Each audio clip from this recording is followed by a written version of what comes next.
마태복음 7장 24절부터 27절까지 말씀이요.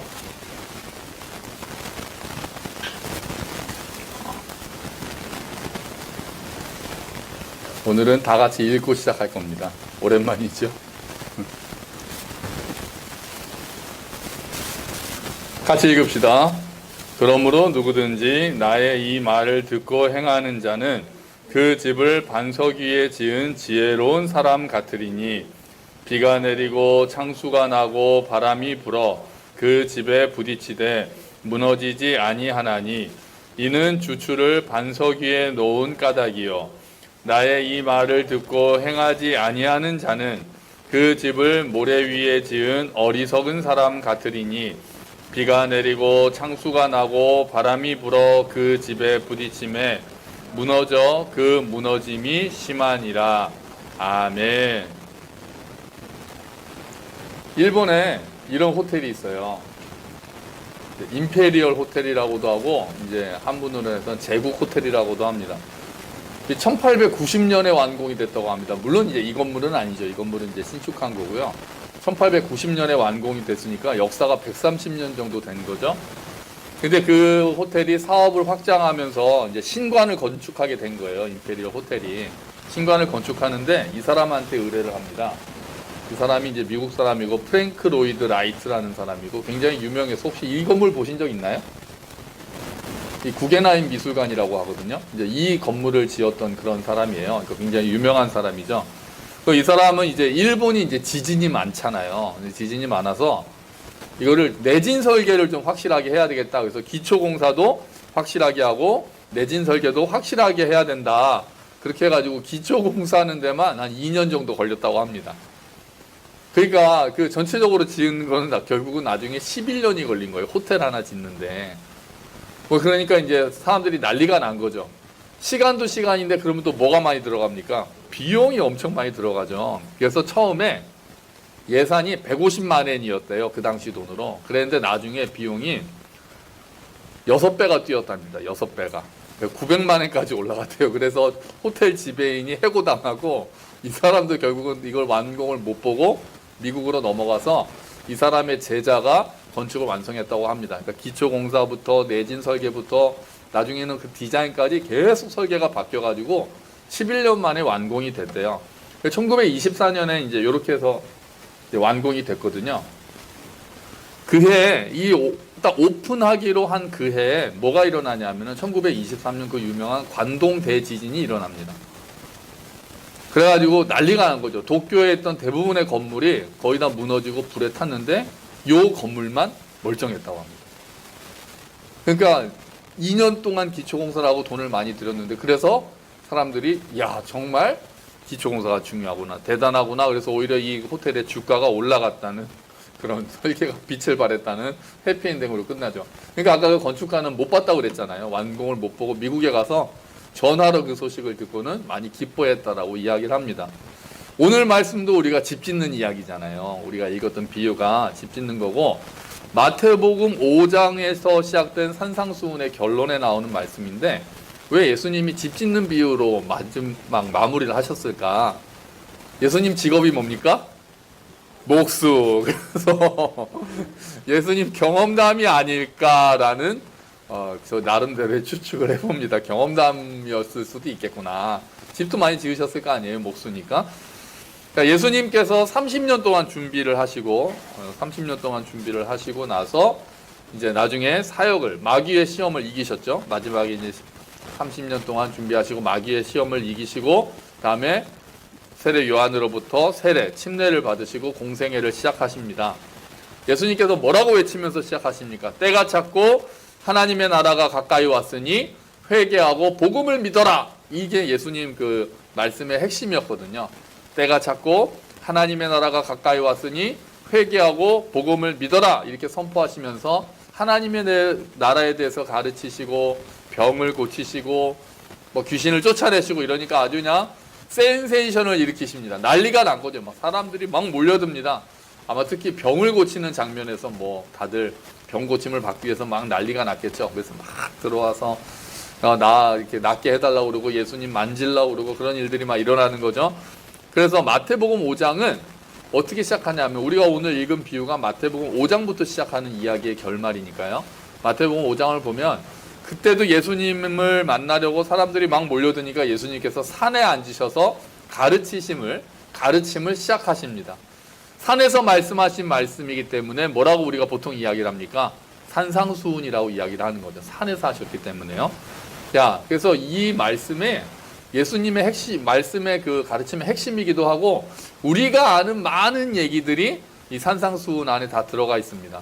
산상수훈이 뭘로 시작하죠? 처음에 딱 시작하는 게 사람들이 막 몰려오잖아요.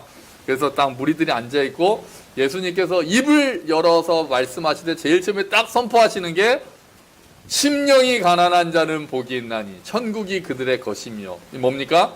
팔복으로 시작을 하는 거죠. 그게 처음입니다. 심령이 가난한 자는 복이 있나니 천국이 그들의 것이며 아마 정말 말씀을 갈급하고 구원을 갈급하면서 나온 사람들을 복 주시면서 그게 이제 원어로는 복 있다 심령이 가난한 자들이여 이렇게 이제 순서가 바뀌어 있거든요. 그러니까 아마 그 사람들의 그 애절한 마음들, 간절한 마음을 보시고 너네는 복이 있다 이렇게 말씀하신 것 같아요. 그리고 나서 우리는 세상의 빛과 소금이다라는 말씀을 이제 또 하십니다. 이번에 우리 그 주일학교 여름성경학교 했잖아요. 주일학교 학생이 그래 뒤에 주소리도 했지? 주소리도 했다고 딱 손을 번쩍 들었어요. 주일학교 학생들이 다 오후에 나오네요. 다인이 빼고. 그러고 보니까 민혁이, 이래, 나하, 수민이 그러네요. 그 미나, 미네 다 오후에 나오네요. 그럼 오늘 대표로 다인이가 있으니까 질문을 하나 할 거예요. 굉장히 중요해. 혼자 있어서 굉장히 중요해. 자, 질문 잘 들어.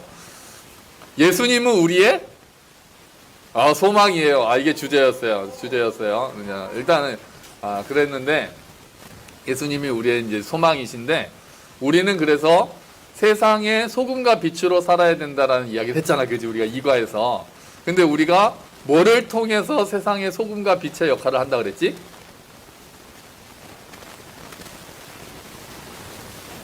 뭐였지? 네 글자. 치읓으로 시작하는 착한 행실, 착한 마음, 착한 행실을 통해서 그래서 하늘에 계신 너희 아버지께 사람들이 영광을 돌리게 하라 그렇게 되어 있었어요. 그리고 나서 이제 원수를 사랑하라는 말씀이 나오고 그 다음에 주기도문이 나오고 그러니까 우리가 아는 얘기가 산상수훈에 거의 다 나오는 거죠.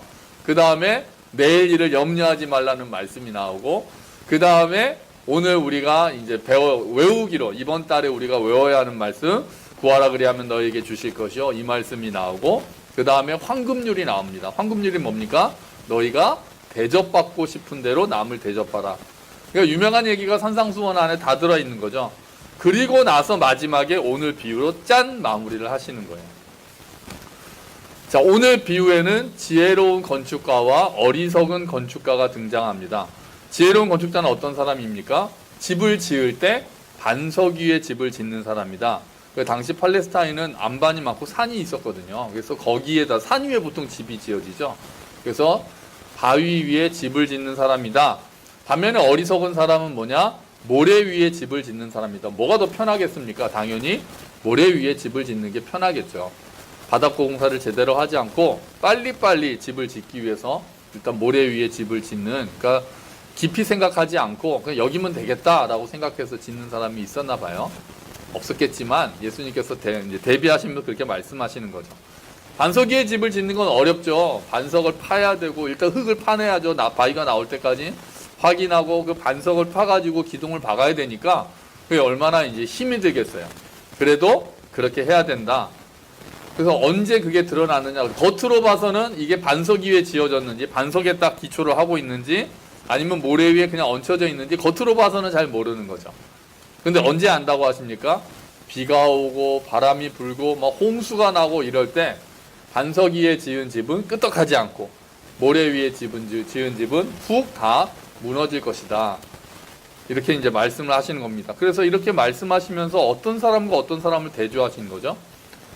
오늘 우리가 읽은 대로 오늘 읽은 말씀은 그냥 우리가 그대로 받아들이면 됩니다.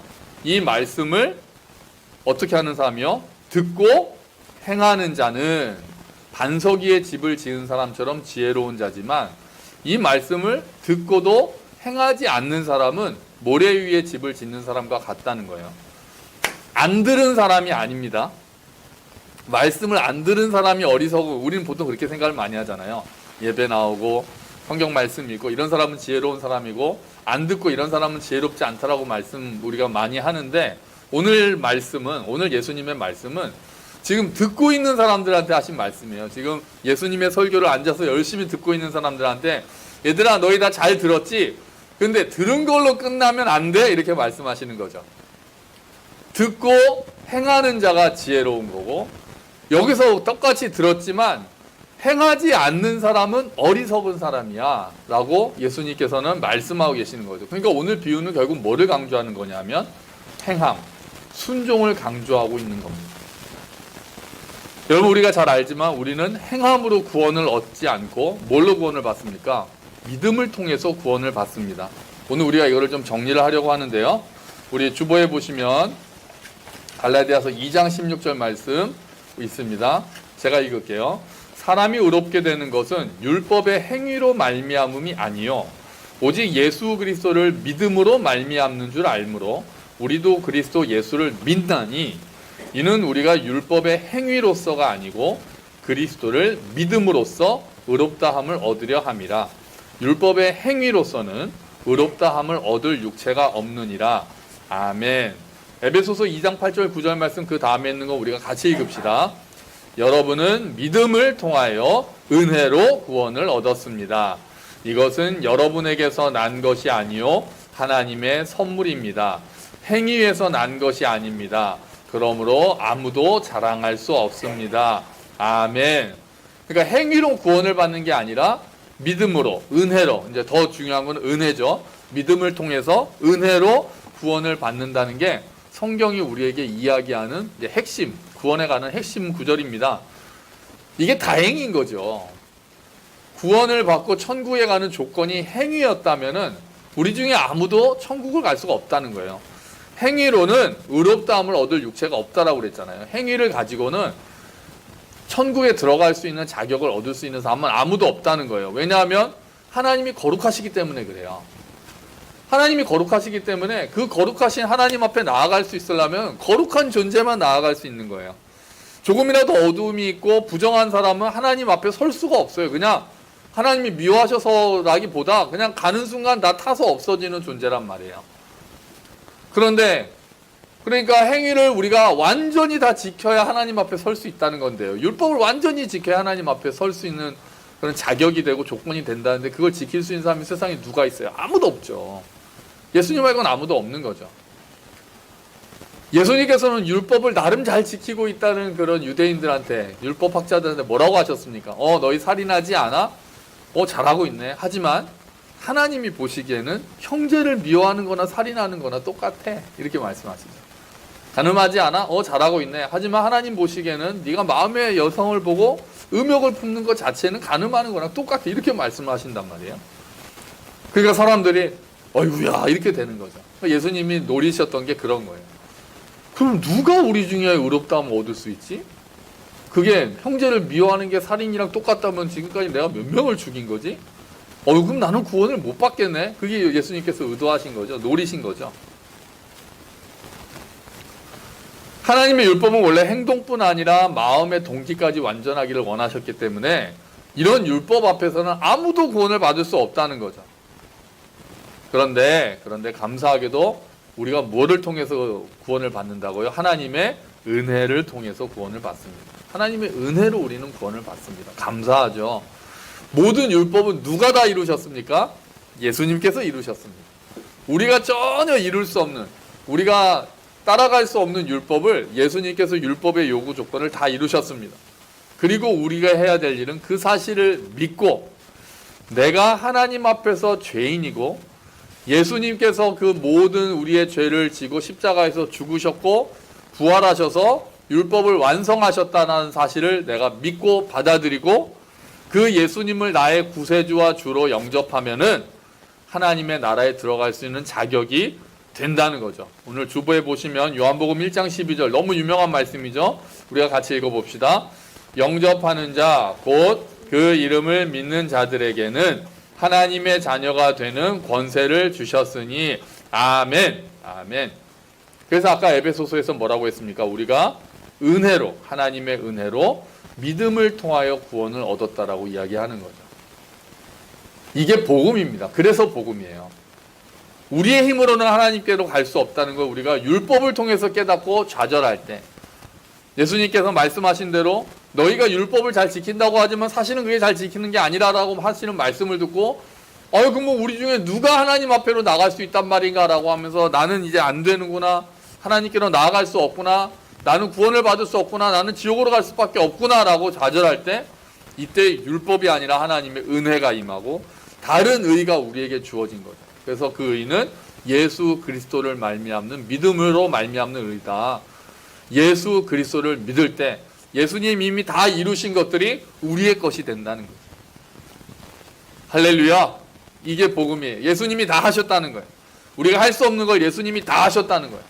그리고 이제 우리가 예수님을, 그 사실을 믿고 받아들이면 우리가 예수님과 연합해서 예수님의 의가 우리의 의가 되고, 우리의 죄가 예수님의 죄가 되어서 예수님이 해결하시고, 예수님의 의가 우리의 의가 돼서 하나님 앞에 이제 설 수 있게 되는 거죠. 예수로 옷 입는 자들이 되는 거예요. 그래서 하나님께서 딱 하나님 앞에 서 있는 우리를 보실 때 예수 그리스도를 보시는 거죠. 우리가 예수님과 연합되어 있기 때문에 그 모든 율법을 이루신 예수님을 우리 안에서 보고 계시는 거죠. 그래서 우리가 하나님의 자녀가 되는 권세를 얻게 된 겁니다. 자, 그래서 여기까지가 구원에 관한 이제 핵심입니다. 자, 그러면 이제 문제가 뭐가 나옵니까? 그러면 믿음으로 구원을 받았으니까 아무렇게나 살아도 된다는 뜻인가? 이제 이런 질문이 우리는 이제 떠오르는 거죠. 그러면 행위가 관계가 없다는 얘기는 아무렇게나 살아도 구원은 받는다는 얘기인가? 그렇게 오해하는 경우가 있었습니다. 믿음으로 구원을 받는다는 것, 행위가 아니라고 믿음이라고 오직 은혜라고 강조를 하다 보면 행함이 전혀 중요하지 않은 것처럼 이야기되는 때가 있어서, 지금 사실 세상이 한국교회를 믿음을 가지고 욕을 합니까? 믿는 걸로 비난합니까? 그러지 않잖아요. 너희가 믿는다고 하면서 행위가 왜 그러냐라고 비난을 많이 하잖아요. 교회 다닌다고 하는 사람들이 도덕적으로나 그런 게 교회를 다니지 않는 사람과 별로 차이가 없고, 오히려 더 못한 부분들은 도대체 너희가 믿는다는 그 진리가 뭐냐라고 하면서 우리를 비난을 하잖아요. 믿음으로 구원을 받는다는 것은 그 진리를 강조하다가 반대쪽 극단으로 치우쳐서 행함은 아무런 소용이 없다. 그래서 무율법주의로 빠지는 그런 오류를 한국교회가 범한 적이 너무나도 많았다는 거예요. 성경 자체에서도 이런 시각을 교정을 해서 균형을 잡게 해주는 책이 크게 두 가지입니다. 하나가 마태복음이에요. 오늘 우리가 읽었던 마태복음. 마태복음은 행위를 많이 강조합니다. 그리고 또 하나가 뭡니까? 야고보서죠. 야고보서가 또한 행위를 강조를 합니다. 오직 믿음으로 구원을 받지만 그 믿음은 행함이 따라오는 믿음이라는 것을 계속해서 이야기하는 거죠. 오늘 우리가 보았던 비유 바로 앞에 있는 말씀이 마태복음 7장 21절 말씀인데요. 주보에 보시면은요. 나더러 주여 주여 하는 자마다 다 천국에 들어갈 것이 아니요 다만 하늘에 계신 내 아버지의 뜻대로 뭐 하는 자라야? 행하는 자라야 들어가리라. 아멘. 행위를 강조하셨어요. 그 전에 있는 그 말씀이 뭡니까? 어떤 사람들이 주님의 이름으로 막 주여 주여 하면서 주님의 이름으로 귀신을 내쫓기도 하고 주님의 이름으로 권능을 행하기도 하는데 저는 당연히 천국에 가지요 라고 했더니 예수님이 아니야 이렇게 말씀하시는 거죠. 내가 도무지 너희를 알지 못하느니 불법을 행하는 자들아 내게서 떠나가라 이렇게 말씀하실 거다. 나중에 그날에 예수님께서 다시 오셔서 심판하시는 그날에 주님 주님 저희가 주님을 외쳤고 주님의 이름으로 사역을 했습니다. 그러면 저는 주님의 자녀죠 라고 했더니 아니다. 내 뜻대로 하늘에 계신 아버지의 뜻대로 행하는 자라야 하나님의 자녀다라고 말씀하시는 거예요. 마태복음에는 행함이 많이 강조가 되는 거죠. 야고보는 더 직접적으로 얘기를 합니다. 우리 야고보서 2장 26절 주보에 있는 말씀 같이 읽어볼까요? 영혼 없는 몸이 죽은 것 같이 행함이 없는 믿음은 죽은 것이니라. 아멘. 그러니까 야고보 사도가 강조하는 것은 행함이 필요 없다라는, 아니 믿음이 필요 없다는 얘기는 아니죠. 죽은 믿음과 그런 반대 뭐를 대비하는 거겠어요? 살아있는 믿음이에요. 그 살아있는 믿음은 반드시 뭐가 따라붙는다는 거죠? 행함이 따라붙는다는 거예요. 행함이. 그 살아있는 믿음이 우리를 구원한다는 거죠. 우리를 구원하는 믿음은 행함이 따라있는 믿음이 된다는 거예요. 행함 때문에 구원을 받는 건 아니지만 우리가 구원을 얻는 살아있는 믿음을 가지고 있다면 당연히 행함이 따라올 수밖에 없다는 말씀을 하는 거예요. 아까 말씀드렸듯이 행함이 구원의 조건인 것은 절대로 아닙니다. 행함이 구원의 조건이라면 우리 중에 천국에 갈 수 있는 사람은 아무도 없어요. 우리에게 요구되는 구원의 조건은 믿음뿐이에요. 예수님께서 다 이루셨고 우리는 믿으면 된단 말이에요. 하지만 우리가 바른 믿음, 예수님을 주와 구세주로 영접하는 믿음을 가지고 있다면 반드시 행함이 따라오게 되어 있다는 거예요. 왜요? 우리가 믿으면 성령 하나님께서 우리 안에 들어오시고 성령 하나님께서 하나님의 뜻대로 행하고 싶어 하시는 마음을 가지고 계시거든요. 그러니까 우리 안에도 그 뜻이 들어오는 거예요. 하나님의 뜻대로 행하고 싶어 하는 마음이 우리 안에 그런 욕망이, 그런 욕구가 생긴다는 거죠. 물론 그렇다고 해서 우리가 그게 다 손과 발로 나오지는 않습니다. 마음에 그런 욕구가 들어오지만 우리 마음엔 또 뭐가 또 있습니까? 여전히 옛 본성을 따르려고 하는 마음이 또 있습니다. 그 우리 안에 두 마음이 싸움을 시작하는 거죠. 하나님의 뜻대로 행하고자 하는 마음과 그러지 않고 그냥 내가 내 멋대로 하고 싶어하는 마음 두 가지가 싸우는 거죠. 그래서 이 중에 하나님의 뜻대로 행하고자 하는 그 실천이 이루어지는 것은 쉽게 이루어지는 게 아니에요. 쉽게 이루어지지 않아요. 싸움이 시작되는 거예요. 끊임없이 싸워야 되는 거예요. 그런데 그 싸움이 중요하다는 거죠. 어떤 사람은 그 싸움을 포기하고 그냥 생각 없이 그냥 내 뜻대로 하려는 사람들이 있지만 또 싸우는 게 괴롭잖아요. 양심도 괴롭고 아니 말씀대로 살려고 하는데 힘들고 그런데 그 싸움 자체가 너무나도 중요한 거예요. 싸움을 통해서 우리의 믿음이 굳건해지고 그 싸움을 통해서 내가 조금 한 걸음이라도 내딛고 내가 조금이라도 하나님의 뜻을 실천하는 일들을 작은 일이라도 시작할 때 정말 이를 악물고 때로는 정말 내 뜻을 꺾기가 힘들어서 하나님 앞에서 울면서 하나님 이거 정말 내 힘으로는 안 돼요라고 간구하면서 그래도 뭔가 한 걸음을 내디딜 때 우리의 믿음이 굳건해지고 어려움이 오더라도 흔들리지 않는 믿음을 그때 가질 수 있게 된다는 거예요. 그럴 때 우리가 하나님의 일하심을 경험하게 된다는 거예요. 싸우고 있느냐 그렇지 않느냐가 굉장히 중요한 거예요. 그래서 신앙생활은 이 세대를 거슬러 가는 운동이기도 하고 내 본성을 거스르는 일이기도 하고 자, 흐르는 강물을 거꾸로 거슬러 올라가는 연어들처럼 가는 것이 믿음 생활이에요. 그래서 쉽지 않을 때가 많습니다.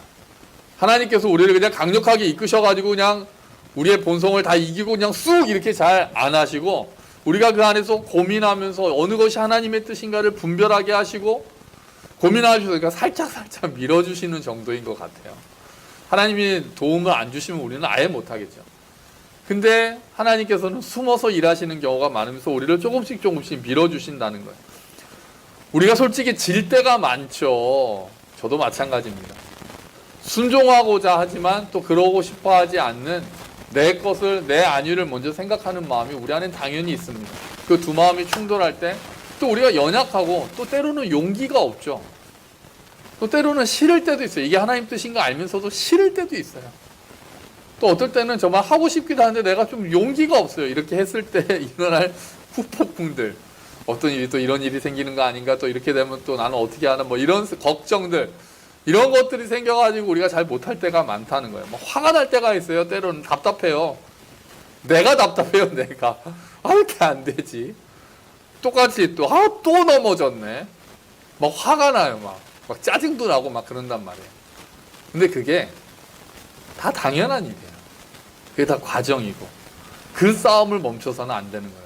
끊임없이 짜증 내셔야 되고, 또 답답하셔야 되고, 또 화가 나셔야 되고, 그러면서 또 하나님께 매달리셔야 되고, 하나님 제게 용기를 주십시오. 하나님 힘을 주십시오. 그 과정이 끝나는 게 아닌 거예요. 하나님의 도우심을 구하고 그래도 이를 악물고 순종의 걸음을 조금 한 걸음 내디딜 때 우리의 영혼이 그만큼 성숙하게 되는 거예요. 유명한 노래 있잖아요. 뭐예요? 아픈 만큼 성숙해지고 싸운 만큼 성숙해지는 거예요. 어떻게 하면 좀 더 순종을 잘할 수 있을까 제가 좀 고민을 많이 해봤거든요. 근데 뾰족한 수가 없더라고요. 제 생각에는. 순종을 잘할 수 있는 뾰족한 수가 이렇게 하면 순종 정말 잘할 수 있겠구나 하는 그 묘수가 이게 참 이게 능력 있는 담임 목사님이면은 이런 방법이 있습니다. 빡 하면은 그냥 다 막 순종하는 그런 아주 막 그러면서 막 성장할 텐데 저 또한 묘수가 없더라고요. 그냥 기초적인 것, 늘 우리가 알고 있는 기본적인 것, 말씀을 가까이 하고 그 말씀을 곱씹고 그 말씀에서 오늘 내가 실천할 것이 무엇인지를 생각하고 그 작은 일을 하나 실천하는 것. 하나님 내가 순종할 수 있는 힘을 주님께서 주십시오라고 그냥 하나님께 아뢰는 것. 그것밖에는 결국은 기초로 돌아가는 것밖에는 방법이 없더라고요. 또 한 가지 더 있다면 소모임을 통해서 가능하겠구나 그런 생각을 했어요. 요즘 우리 자매들이 운동 소모임을 만들었어요. 단톡방을 만들었죠. 모이지는 못하니까. 그래가지고 각자 있는 자리에서 뭐 이렇게 운동하고 그것도 막 인증해서 올리고 막 서로 격려하고 그런 거 이제 하나 보더라고요. 그랬더니 그런 얘기를 하더라고요. 혼자 하면은 못할 텐데, 운동 다 그렇잖아요. 혼자 하려면 못할 텐데 서로 격려하고 또 어쨌든 인증을 해야 되니까 또 어떨 때 하기 싫은 날이 있지만 그래도 또 하게 된다는 이야기를 해서 제가 순종 단톡방을 만들까. 그래서 하루에 하나 순종하기. 그래서 순종할 때마다 인증샷 해가지고 올리는 거예요. 내가 이런 일에 순종했다. 그럼 막 다 박수 쳐주고. 그러면 좀 잘 될까? 뭐 이런 생각까지 해봤어요. 근데 우리가 그러지 않더라도 우리가 소모임들이 있잖아요. 우리가 만나는 우리 그룹들이 있잖아요. 또 금요 예배를 함께 우리 기도하시는 또 우리 사랑 모임 어르신들이 계시고 또 우리가 연락하면서 그런 이야기들 하면서 격려하고 이런 일 잘 안 된다라고 얘기할 때 위로해주고 또 우리 다시 한번 같이 하자라고 기도해주고 또 이렇게 했더니 은혜가 임했다. 이런 일을 했더니 내가 순종했다라고 할 때 또 이야기하면 또 도전받고 또 축하하고 그런 모임이 소모임이 그런 일들이 소모임이 해야 되는 일들이겠구나 이런 생각을 했어요. 그러니까 설교 때 이렇게 합시다라고 이제 우리가 큰 덩어리가 이야기가 되지만 그거를 각자의 삶에서 구체적으로 적용하는 건 이제 각자의 몫이잖아요. 각자의 몫인데 그것을 나눌 수 있는 것이 소모임이고 그런 모임을 통해서 우리가 서로 격려받고 함께 성숙할 수 있겠구나 이제 그런 생각을 하게 된다는 거예요. 그럴 때 우리가 좀 더 힘을 얻을 수 있을 거예요. 여러분 말씀을 공부하고 설교를 듣고 책을 읽고 하는 건 참 좋은 일입니다. 우리 열심히 해야 됩니다. 우리가 몰라서 못하는 것도 있고 그것들을 계속 내면화하려면 계속 공부해야 되거든요. 하지만 그게 공부하고 듣고 좋은 말씀이야 끄떡끄떡 하면서 끝난다면 그것은 모래 위에 집을 짓는 것과 같다고 예수님께서 말씀하십니다. 그러니까 우리의 영혼이 성장하기가 어렵다는 거죠. 말씀을 읽는 것만으로 우리의 영혼이 성장하는 것이 아니라 그럴 때는 조금만 어려움이 닥치면 무너지기도 하고 이렇게 되기도 해요. 야고보서 1장 22절 주보에 있는 말씀을 보니까 같이 한번 읽어볼까요? 하나님께서 가르쳐 주신 대로 행하십시오. 듣기만 하고 행하지 않는 사람이 되어서는 안 됩니다. 앉아서 듣기만 한다면 그것은 자신을 속이는 것입니다. 아멘. 이 야고보 사도는 우리 이제 속된 말로 얄짤없어요. 그냥 막 돌직구를 날립니다. 앉아서 듣기만 한다면 지금 우리의 모습이잖아요. 앉아서 듣기만 한다면 그거는 자신을 속이는 거예요. 실천하지 않고 앉아서 좋은 말씀 들으면서 좋은 말씀이지라고 하고 우리가 삶으로 나가서 실천하지 않는다면 나를 속이는 거라는 거예요. 그러니까 난 이 정도면은 그래도 나도 믿음이 있어. 나도 하나님의 자녀야. 이런 식으로 나는 성장하고 있어. 이런 식으로 자기를 속이는 일이다. 그러니까 우리가 실천하고 순종하는 일에 힘써야 된다라고 이야기를 하는 거죠. 또 우리가 순종하지 않고 지식만 쌓으면 어떻게 됩니까? 교만해집니다. 그래서 오히려 하나님의 뜻에서 멀어질 수가 있는 거예요. 여러분 반석 위에 집을 짓는 것은 쉽지 않다고 말씀드렸습니다. 아까 임페리얼 호텔 기초공사만 하는데 2년이 걸렸다고 그랬잖아요. 반석 위에 구멍을 뚫어야 되니까 그게 얼마나 어려운 일이겠습니까?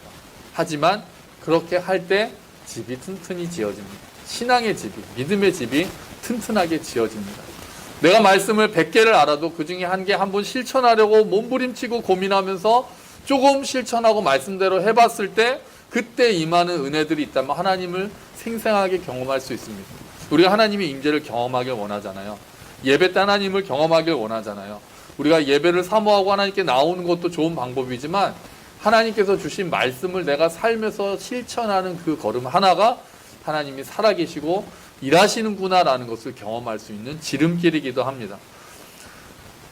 여러분, 순종에 실패하더라도 하나님의 도우심을 구하면서 순종의 삶으로 가시기를 축원합니다. 그런 과정을 통해서 우리의 믿음이 집이 든든하게 세워지고 우리의 영혼이 성장하고 하나님께서 우리의 그 모습을 기뻐하실 것입니다. 그런 삶을 사는 저와 여러분이 되시기를, 정말 작은 일부터 하나씩 하나씩 순종하는 저와 여러분이 되시기를 주의 이름으로 축원합니다. 아멘. 우리 같이 기도하겠습니다.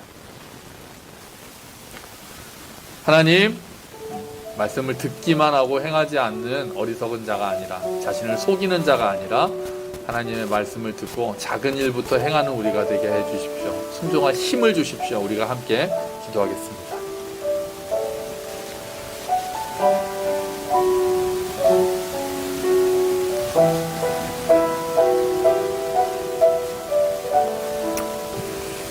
주여,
하나님, 우리가 믿음으로 구원을 받았으니 감사합니다.